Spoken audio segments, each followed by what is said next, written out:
Olá, gente. Estamos entrando aqui. Bom dia a todas e todos. Deixa eu me ajeitar aqui enquanto espero um convidado, um jovem da Zona Oeste do Rio de Janeiro, para falar um pouco de juventude. Olá, bom dia, bom dia. Bom dia a todas e todos. Pessoal da Brigada Popular aqui. Coisa boa. Opa, chegou aqui. Abraço ao pessoal das brigadas, que bom que vocês estão aqui. Bom dia, bom dia. Fala, Siri.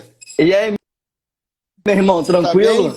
Tá me ouvindo bem aí? Tô Deixa eu chegar bem. para trás aqui. Tô te ouvindo. E aí? Eu não sei você, cara. Tô bem. Rapaz, o cara Tem um começou barulho a usar aí, a tem um Maquita aqui barulho no aí. lado. O cara começou a usar e não tem nem como falar assim, pô, irmão, espera aí meia horinha, porque tem aí uns 3 trabalhando. Como é que eu vou falar assim, irmão? Dá um tempo aí. Não, mas vamos embora. Preciso fazer uma live. E o cara tá trabalhando, tá salvando a vida Exatamente. dele. É trabalhador, tá todo Exatamente. inteiro.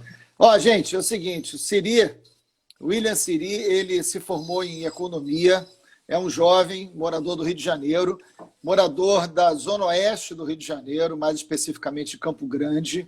E Campo Grande é um bairro do Rio, é um dos maiores bairros do Rio, é o maior bairro da Zona Oeste do Rio, e é importante, enfim, lamentavelmente, a Zona Oeste do Rio de Janeiro acabou ficando mais conhecida como um lugar onde as milícias atuam, né? Mas a gente precisa falar que na Zona Oeste não tem só milícia, né?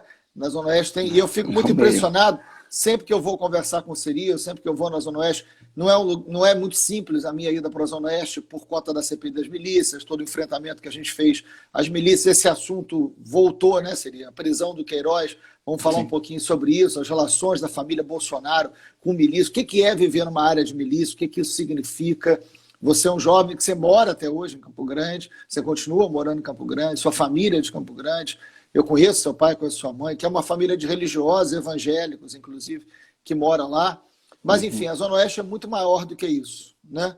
Então, vamos lá, assim, o que é hoje viver nessa Zona Oeste, ser um jovem na Zona Oeste? E sempre que eu vou lá, eu fico impressionado porque é uma quantidade enorme. Vocês têm um coletivo hoje que discute muito e é muito vivo, tem muita força política, fazem sempre atividades com muita gente, o que é muito bacana. Como é que é hoje, nesse Rio de Janeiro, que se vende como cartão postal da Orla, que é ser um jovem que não é desse cartão postal, né? Que é ser um jovem carioca, né? Porque você fala assim, fulano é carioca, vem logo na imagem da praia, né? Onde só 17% da população vive. O que é ser um jovem da Zona Oeste do Rio de Janeiro hoje? Bom dia, seria bem-vindo. Valeu, Marcelo. Primeiro, obrigado, né, por esse papo aqui, que eu acho muito importante, é o que você vem fazendo, dando voz às pessoas, né, nesse momento de determinados locais. E assim, eu sou o William Cirini, moro aqui em Campo Grande, e, cara, ser um jovem da Zona Oeste, dessa cidade que tem um cartão postal, né, que é a cidade maravilhosa, é simplesmente fazer parte de uma cidade partida, uma cidade que o pertencimento a gente luta para ter diariamente, sacou? Porque o direito à cidade, enfim, é um termo que a gente usa bastante, e você fala muito sobre isso, esse direito à cidade é para uma parte só da cidade. E a gente vê em diversas coisas, em diversos temas, essas desigualdades muito latentes em torno aqui da Zona Oeste, sabe? Mas como você falou, né? A Zona Oeste não tem somente milícia, é uma realidade nossa aqui. A gente faz muito trabalho, mas assim, sabendo que tem essas dificuldades real, mas tem muito mais do que milícias. Por exemplo, a gente aqui, Marcelo, e é bom lembrar aqui um pouquinho como é que a gente se construiu, eu que faço parte desse coletivo Tudo Numa Coisa Só, que disputa justamente essa centralidade, né, dessa cidade partida, mas que sim, tenha políticas públicas, e essas políticas públicas seja uma realidade, né, para todo mundo. Em 2018, basicamente, a gente vê que nas últimas eleições, né, o Bolsonaro teve uma votação enorme aqui, muito expressiva, quase 70%. E aí a gente vê ali, por conta de uma história que a Zona Oeste tem, justamente por uma questão dessa política do toma lá da cá. A gente vê que tem sempre uma política aqui que é o avô é o filho, é o neto, Isso. é a neta, enfim. É meio que esse feudo aqui de cada um político. E a Zona Oeste como um todo, eu estou falando aqui mais de 2 milhões de pessoas, ela se compreende num planejamento desordenado, mas é justamente para ser assim. Para quê? Por que eu quero falar isso? A gente vê que essa política do toma lá da cá, da questão... Opa, virou aí. Peraí, deu um problema aqui. Calma aí, vai voltar já já. Peraí. O que é isso aqui, gente? Eu acho que você peraí, tem que virar para você. Eu estou tentando. Se liga. Peraí. Nesse volte aí. Acontece nas melhores famílias. Peraí. Opa, foi? Oh, aleluia, voltou. Foi. Vamos lá, Show de bola. vamos Tá me ouvindo? Tô te ouvindo. Não parei de te ouvir, não. Tá, show de bola. Então, essa Zona Oeste, Marcelo, é uma Zona Oeste desses feudos que a população, e sempre foi assim, sabe? Desde que eu me entendo por moleque, é uma Zona Oeste que, para o vereador ser eleito, é uma coisa clara: é quem gasta mais dinheiro, quem gasta 1 milhão, 2 milhões, 3 milhões de reais. E como é que é isso? Aquela galera que dá o colete, faz o churrasco, faz a obra, bota o asfalto, a lâmpada. E assim, só que conforme a gente foi isso, né, se desenvolvendo, também teve uma classe média muito forte aqui e a população como um todo. Então, a partir disso, a galera foi tendo um pouco mais acesso a consumo, né? É isso, né? O que nós vivemos na época aí do PT, isso é muito nítido.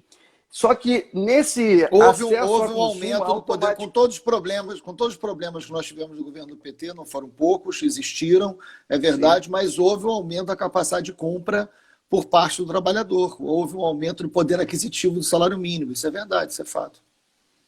Exatamente. E a partir disso, o que acontece? A galera quer começar a ter mais acesso.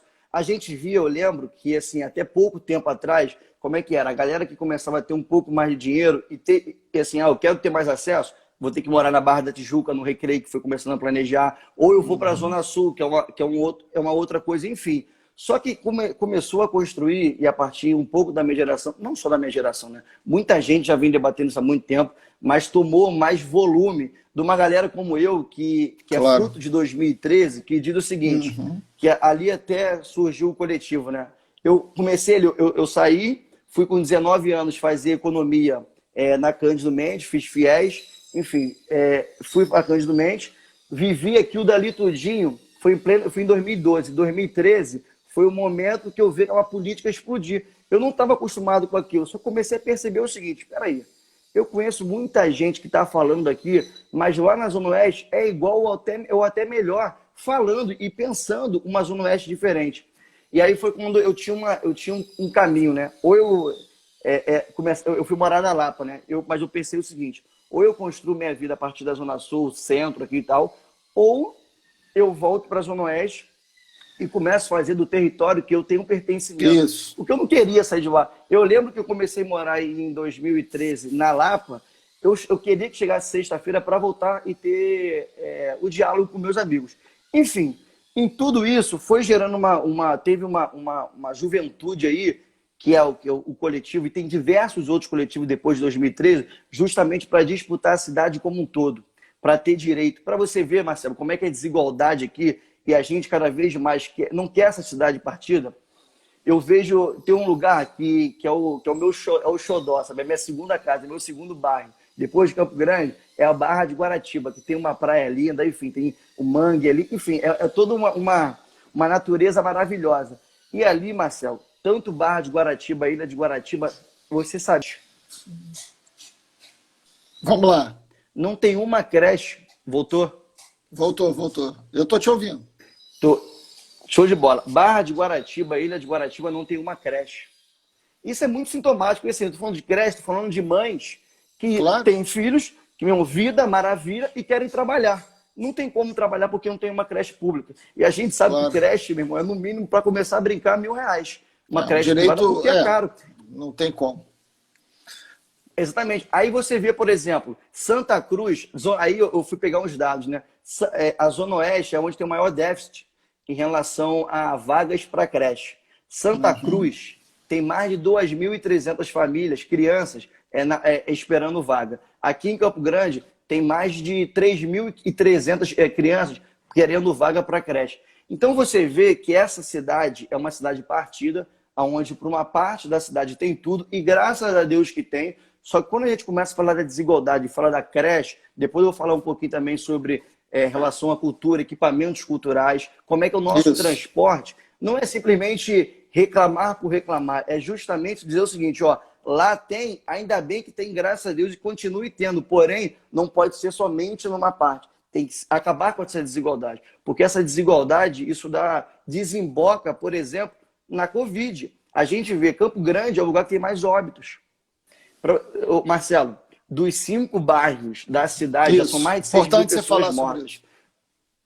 Dos 5 bairros que nós temos, dos primeiros 5 bairros que mais óbitos nós tivemos na cidade do Rio de Janeiro, somente um não é na Zona Oeste, que é Copacabana. Agora você vê, tá até aqui, até botei, porque saiu hoje, porque né? Tem, saiu ontem, Copacabana tem um número de idosos muito grande, né? Tem isso também.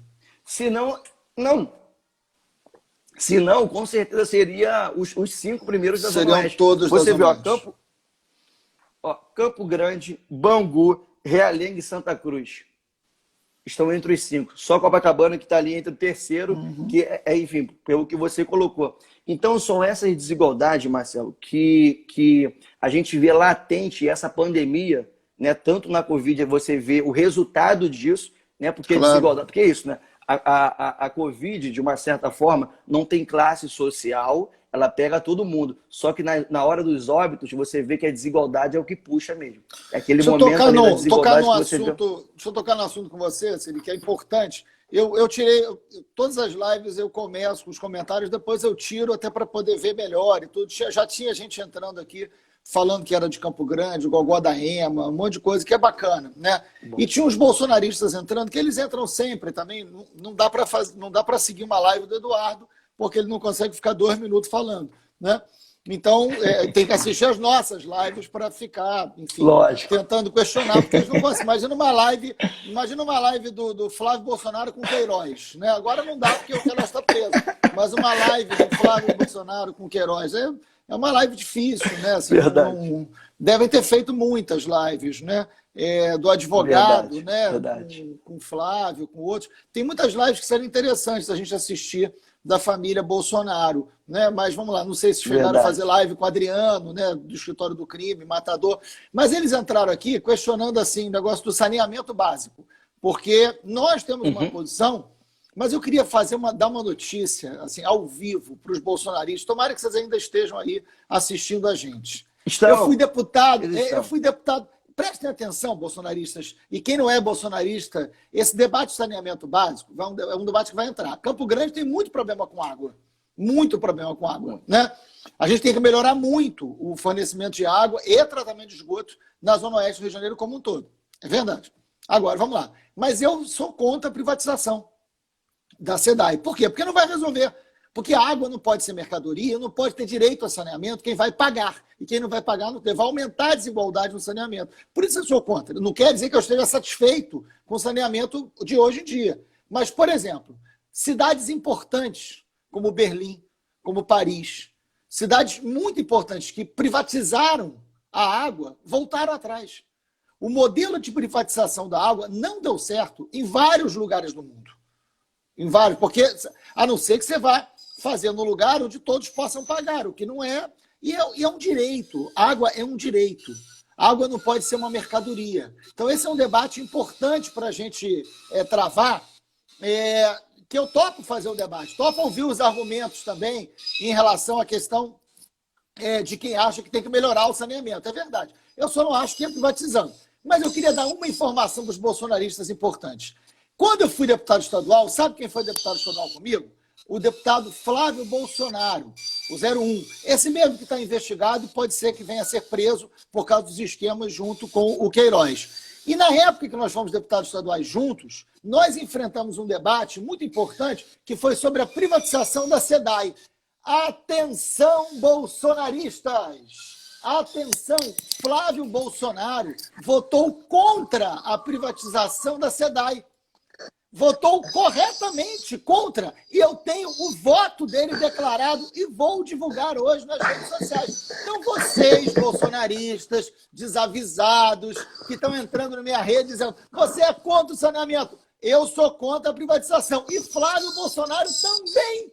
Olha que coisa boa para vocês saberem. Durmam com um barulho desse. Agora, quero ver vocês irem lá na página do Flávio Bolsonaro, perguntar para ele por que eu não sei se ele mudou de ideia, né? Agora o pai presidente, o pai amigo do Centrão, né? O pai, né, no colo lá dos partidos que estão fugindo da Lava Jato, né? Agora, faz o seguinte, eu vou divulgar hoje o voto do Flávio Bolsonaro em entrevistas, postagens. Ele Flávio Bolsonaro, votou contra a privatização da SEDAI no Rio de Janeiro, pouquíssimo tempo atrás. No último mandato, meu e dele, aqui na Assembleia Legislativa do Rio de Janeiro. Então, calma com esse ímpeto de sair dizendo a esquerda é contra.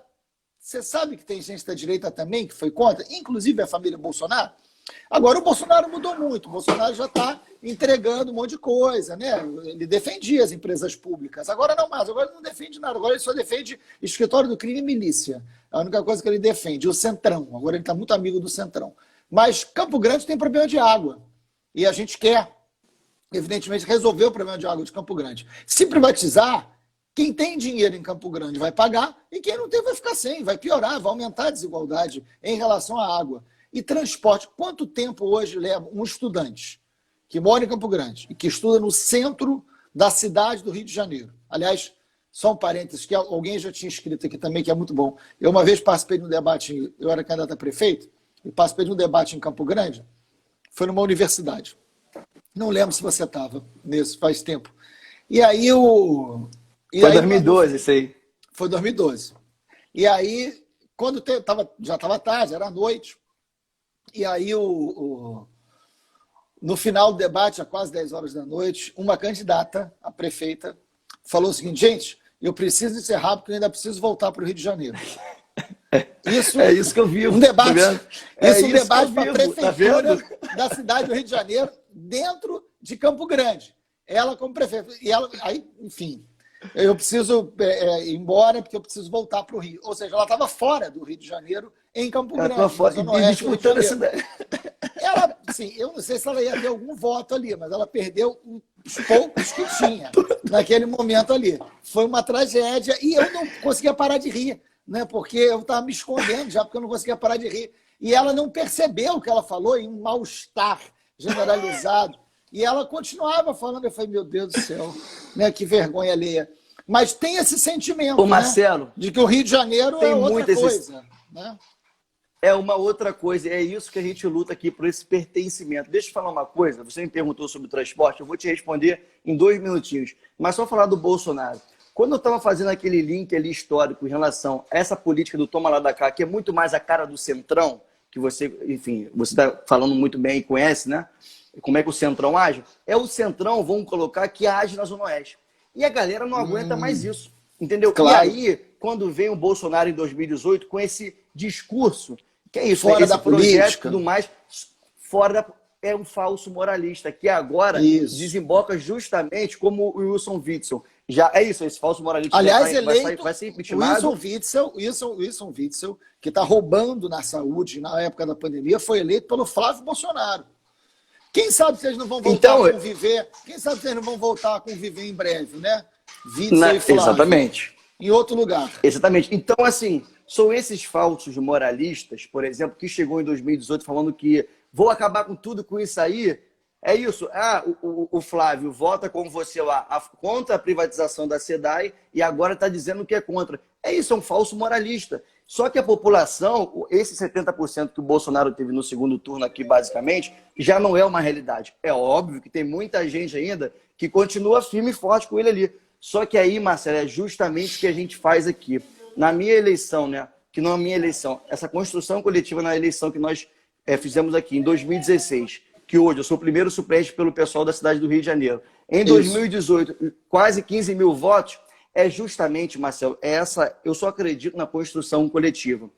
E aí, o que difere entre o falso moralismo, né, do bolsonarismo, que em 2018 foi uma avalanche aqui, que é uma realidade, e também Isso. dessa galera que a gente também não aguenta mais, que é a galera do Centrão, vamos colocar aqui, que é essa galera do toma lá da cá. É justamente, Marcelo, e aí tem uma crítica, mas também tem muita gente lutando a favor disso, que é um projeto.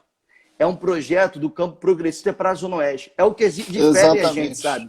Da questão dessa velha política, enfim, como é colocado, essa velha política, e também desses falsos moralistas que sempre estiveram na política, mas se colocaram como, né, o baluarte da moral. E aí, Marcelo, a gente está mostrando, ontem, por exemplo, eu tive uma reunião com 32 pessoas, junto com o IBES. E não eram 32 pessoas que querem conhecer, eram 32 lideranças. Eu estou falando de pessoas dos jesuítas de Santa Cruz, Sepitiba, Barra de Guaratiba, Jardim Maravilha, tudo Zona Oeste. Realengo, tudo Zona Oeste, justamente porque a gente não aguenta mais. A gente sabe que o momento da eleição, a gente sabe o seguinte, ó, até quem não gosta da política, esse bando de corrupto e tal, mas todo mundo sabe quem é um vereador local da Zona Oeste como um todo, porque é um marco, sabe? E aí a gente quer justamente utilizar da eleição para mostrar o nosso projeto. E por isso que a gente está cada vez mais possível ganhar em 2020, não vai ser mais uma cidade, não vai ser uma zona partida, que quando for ver aqui um candidato, uma candidata, né, dizendo que vou voltar para o Rio, isso não pode existir mais, sabe? E aí eu vou pegar esse gancho que... Falei. Você sabe que tem uma coisa, você está falando isso, e você fala com muita propriedade. Você, a sua família, toda a Zona Oeste, você mora na Zona Oeste, você conhece a Zona Oeste, você não conhece só Campo Grande, aí você está falando, ó, vamos ali, você vai chegar em Barra de Guaratiba, não tem, né, não tem creche, né, é uma situação, saneamento. O saneamento da Zona Oeste é um grande problema, grande problema. Temos que agora, eu só acho que não é privatizando que vai melhorar. Né? Mas o debate de saneamento é um debate de precariedade mesmo, tem toda a razão. Tem que fazer esse debate. Agora, não é à toa que as milícias, quando nascem, elas nascem na Zona Oeste. Depois elas se espalham para a Zona Norte, Baixada, né? Mas por que a realidade de milícia até hoje não está na Zona Sul? No cartão postal do Rio de Janeiro, não tem milícia. Por quê? Porque são áreas leiloadas. Exatamente isso. É a área da cidade fora da cidade. Né? Não é à toa. E a milícia é o quê? É máfia que se estabelece por agentes da segurança pública, dominando a economia, extorquindo as pessoas, transformando o domínio territorial em domínio eleitoral. Não é à toa. Não é à toa que é na Zona Oeste. Exatamente aquela parte da cidade que é como se não fosse cidade, né? Aquela parte de um processo desigual da cidade, que é mais propícia ao tipo de crime organizado como milícia. Né? Não é à toa. Então, quando a gente está falando de uma cidade, está falando de segurança, de educação, de acesso ao emprego, de transporte. É isso que a Zona Oeste hoje precisa eleger gente da Zona Oeste para que tenha um debate de cidade como um todo. Exatamente, Marcelo. Aí quando eu falo que projeto é esse que a gente defende, aí eu vou te responder a questão de um jovem, não só jovem, mas um trabalhador, uma pessoa comum, que vai para o centro da cidade, demora. Eu, por exemplo, moro muito perto da estação de trem. Aí eu chego em 15 minutos da estação de trem até o centro, eu demoro aí 1h20, 1h30, isso se tudo der certo. Agora, para você ter noção de como é que é um absurdo, a Supervia inventou de toda a linha de Santa Cruz, o ramal de Santa Cruz, separador. Porque até Deodoro é parador, depois de Deodoro, ele vira semidireto. Só para em algumas estações, que é Madureira, enfim. E simplesmente eles inventaram de separador, falando que vai melhorar. Como é que você vai parar em todas as estações e vai melhorar o acesso, vai aumentar a rapidez, vamos colocar assim, até chegar ao centro? Não existe isso. Então, assim, é um problema esse pessoal da Zona Oeste é meio que assim, ó, já está acostumado, naturalizou essas desigualdades, esses absurdos. E aí, quando a gente levanta um projeto, fala assim, olha só, não queremos esse déficit em relação às creches. As mães têm que trabalhar, elas precisam trabalhar. Marcelo, só para você ter noção, a gente fala muito sobre cultura, né? Sabe, eu vou pegar aqui, ó, as 5 áreas de planejamento da cidade do Rio de Janeiro. Eu moro na AP5.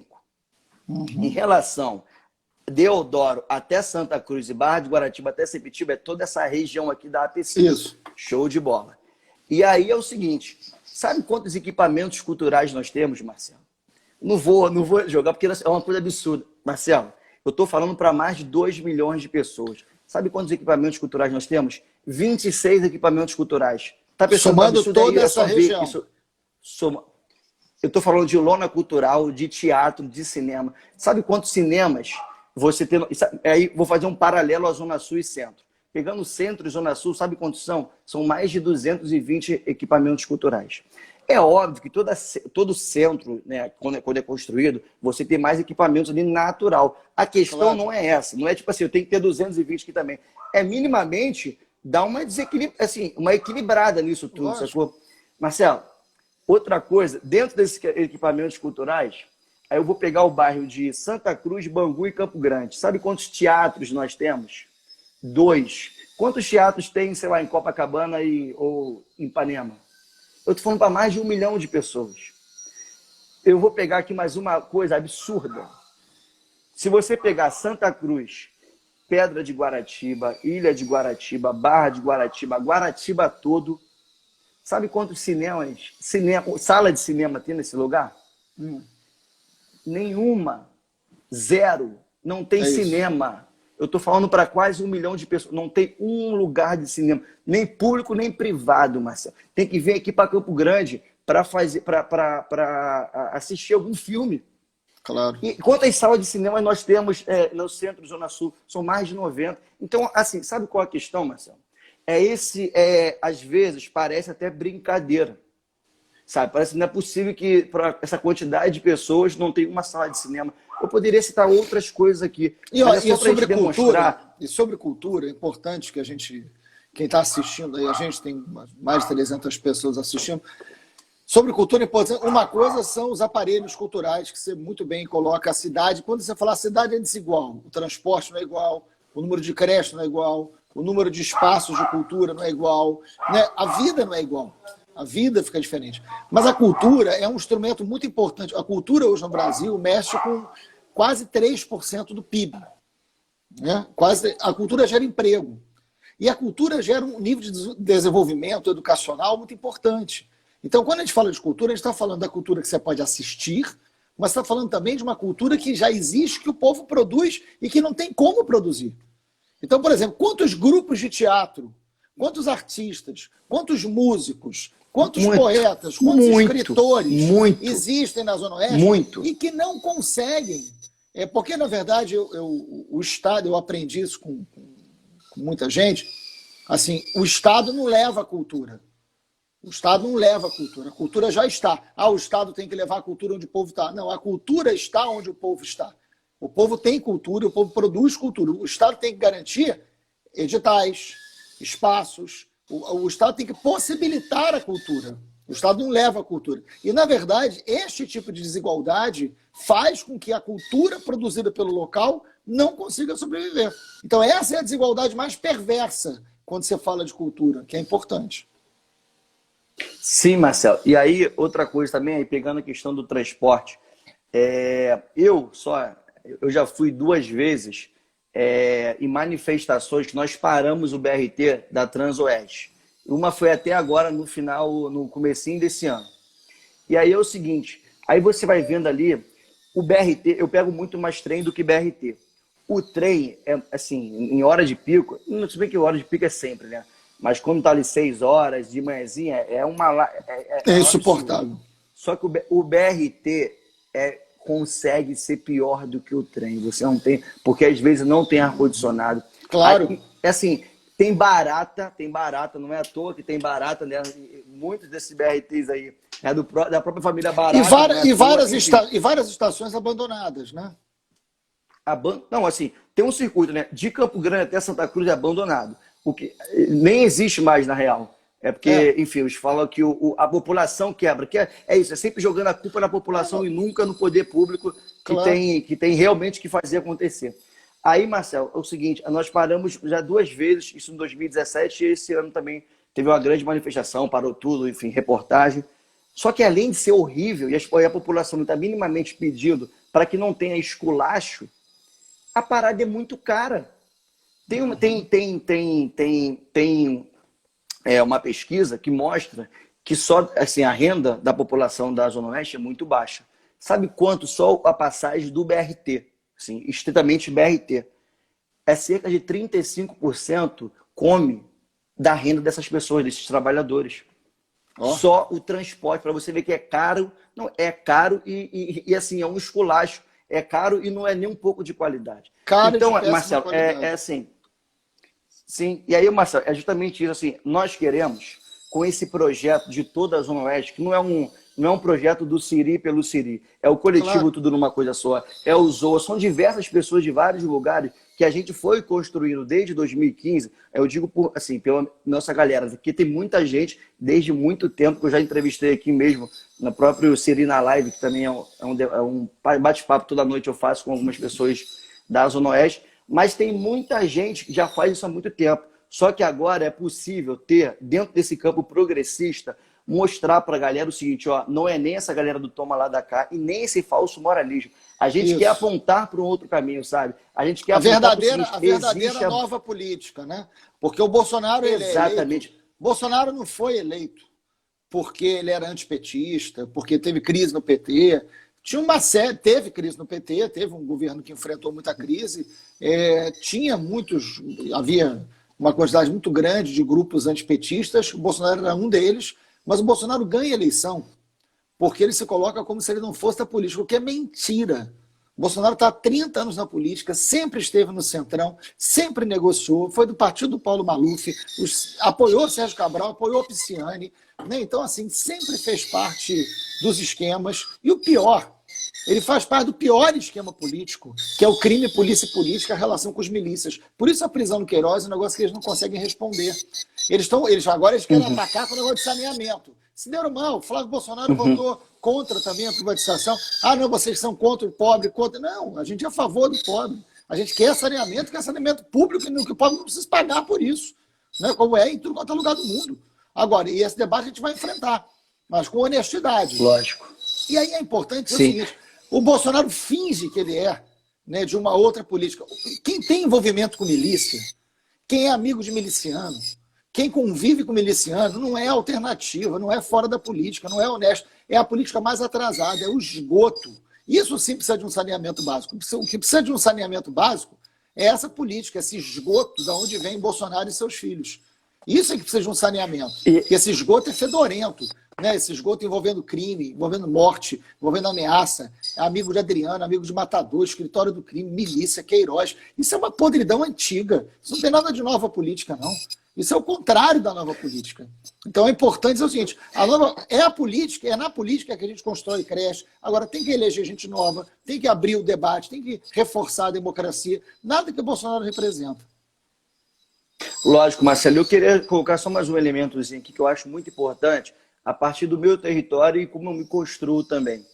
É o seguinte, eu também faço uma disputa aqui dentro disso, porque entendendo desse bolsonarismo que ainda é muito forte, é justamente a partir do que todo dia eu me levanto, que é o Evangelho de Cristo. Eu sou evangélico e eu vivo numa realidade aqui que tem diversas igrejas. E tem muita gente, porque por esse falso moralismo, acabou indo na onda do Bolsonaro, e não por uma questão que todo mundo é fascista, óbvio que não. Claro. Foi simplesmente nesse falso moralismo que hoje cada vez vem caindo, sabe? E aí, óbvio que, é bom sempre pontuar, tem sim os religiosos, os doutores da lei, né, como Jesus mesmo lá atrás. Eu sempre falo isso, a relação de Jesus com o povo era sempre de amor.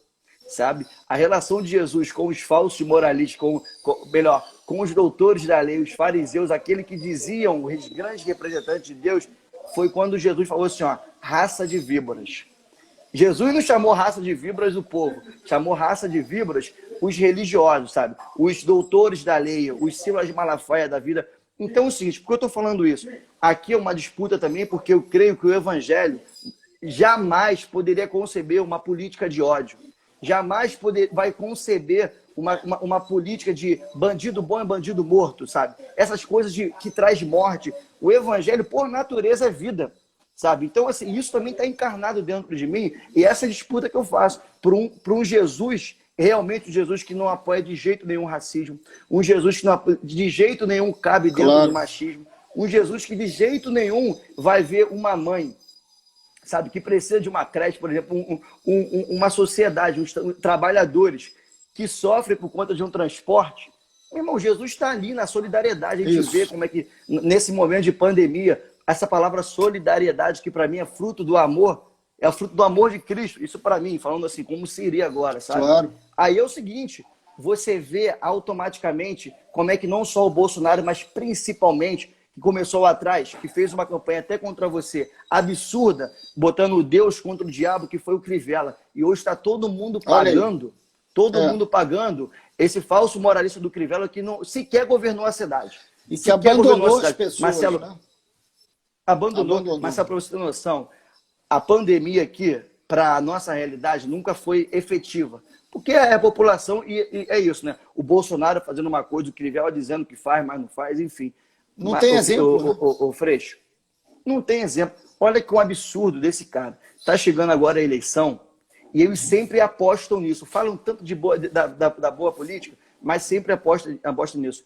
Tem um mês atrás, basicamente, aqui perto da minha casa, o Crivella veio aqui com o vereador, chamou todo mundo, passou em carro de som, chamando para uma praça pública, para a inauguração de uma praça pública, Marcelo, em meio à pandemia. Agora?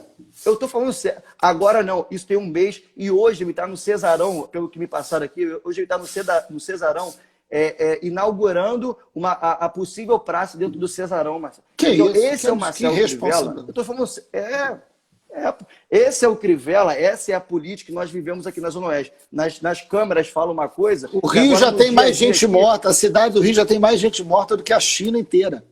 E esse cara fazendo isso. Esse cara fazendo isso. E é isso. Tudo em nome de... O pior é o seguinte, cara, que mais me agonia, assim. Tudo em nome de Deus, de evangelho, que não tem nada do evangelho nisso. E essa é a disputa, é uma disputa de cidade, sabe? E essa disputa, eu estou tendo com o Henrique Vieira, toda terça-feira, 8 horas, um programa que a gente botou o nome, que é Papo de Fé e Política. Fé e Política não, Papo de Fé e Cidade. É justamente por conta da nossa percepção para a vida, sabe? Que é uma percepção a partir do evangelho. A gente também disputa que cidade é essa a partir do evangelho. Que é isso tudo que a gente está discutindo aqui. Toda terça, 8 da noite. Toda terça, 8 da é noite. Muito bom. O Henrique é muito qualificado, o Henrique Pastor, evangélico, foi meu aluno em Niterói, querido amigo. Muito bom. Siri, eu vou começar a minha sessão daqui a pouco, sessão do Congresso, né? E é muito bom falar com você. A gente vai fazer isso mais vezes. É legal porque você traz essa informação qualificada da Zona Oeste, você fala com propriedade, você fala dessa cidade partida, dessa cidade esquecida, dessa cidade leiloada, desse lugar onde a gente, sempre que fala do crime... Quantas vezes Campo Grande entra no assunto dos jornais? Quando se fala de violência, ou quando se fala de problema de transportes, né? A gente precisa falar de Campo Grande como parte integrada da cidade, potente da cidade. Enfim, parabéns pela tua capacidade de dialogar com tanta profundidade, com tantos setores de toda a Zona Oeste, não só Campo Grande. Muito orgulho de estar junto com você e a gente vai falando por aí. William, siga aí, fala aí qual é o teu Instagram, fala das tuas redes para as pessoas poderem seguir. Então, obrigado por esse espaço. Primeiro, te agradecer, tá? Por esse espaço aqui para a gente trocar uma ideia. Com certeza faremos outras vezes, sim. E assim, o Instagram é o William Siri mesmo, vai encontrar. No Facebook também é o William Siri 50. No Instagram é Siri_William. Então é isso. E no YouTube também é o William Siri. Marcelo, obrigado. Que Deus te abençoe, meu irmão. Te dê muita força na sua família. Para você caminhar. Valeu, beijão para você também. Obrigado, gente. Obrigado a quem assistiu. Tchau.